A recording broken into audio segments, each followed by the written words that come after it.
look, when you are the non-incumbent party, boy, we are non-incumbent. We have no incumbents in Albany. We've got no incumbents in Washington, except for 2 congressmen. Okay. Now, in that kind of a situation, the party out of power always has contention. It's always of course. When you have a very good chance of winning. And historically, that happened in 1952, if you want an example. Eisenhower and Taft, boy, they went at it. It was a knockdown, drag out. But I wasn't there for it, but I know. In the end, I wasn't either. No, but, I know you weren't. But you all know about the history. And in the end, Eisenhower got the nomination, and we won the presidency in both houses in 52, first time since the late 20s that we had. This also happened in 94. We had a very contentious people there, and I was there in 94 at the convention. And it was very contentious. It was a very tough. In the end, George Pataki got the nomination. He also had a primary, by the way. Dick Rosenbaum petitioned on and challenged him to a primary. He was a former chairman of the party, very well known upstate. I remember him, yes.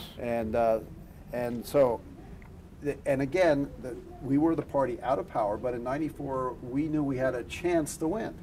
And so there was a fight over who would be in what position, how you put together a winning ticket. And it's happening again. And we did, that's right. And we did win. We won the governor, lieutenant governor, and attorney general out of that in 94. Of course, nationally, we also won both houses of Congress, much to President Clinton's surprise at that time. And some good things happened at that. Welfare reform, surpluses, Clinton saying the era of big government's over, right? Now, we're in that kind of a situation again. This year, I've always analogized, and you've heard me say this, this is a better year than 94, much better than 94, if you compare it. In 94, it was gays in the military, and it was Hillary care, remember? Hillary care? Well, now we got Obamacare, the stimulus, immigration reform.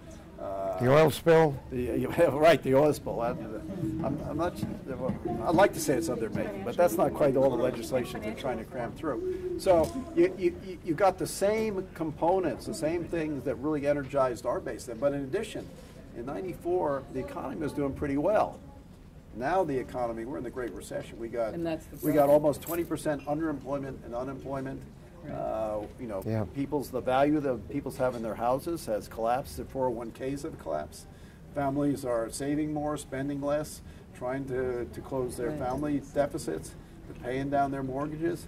They're worried about losing their jobs because if they do have a job. That sounds like he's running for something. Right, they're spending less on campaigns. Yeah, but right, it's harder to raise money for. But that wasn't there in '94. That's right, it wasn't.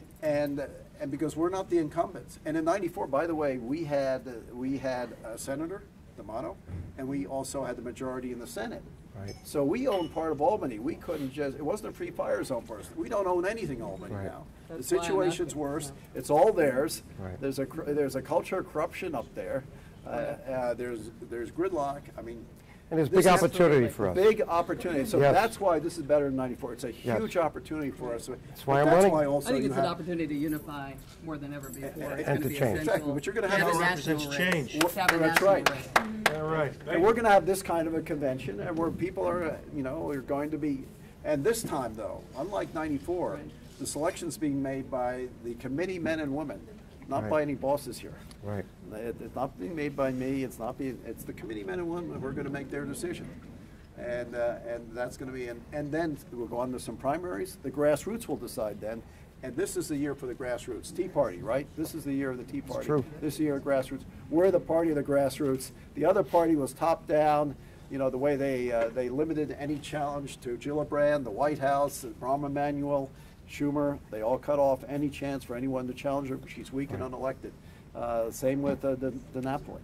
So that's why we've got a real chance, because they have a weak candidate. That's why we have a chance of winning. We will have a better chance with me in that race, I can assure you. So that's the opportunity. All right, we're going to escort Kara downstairs.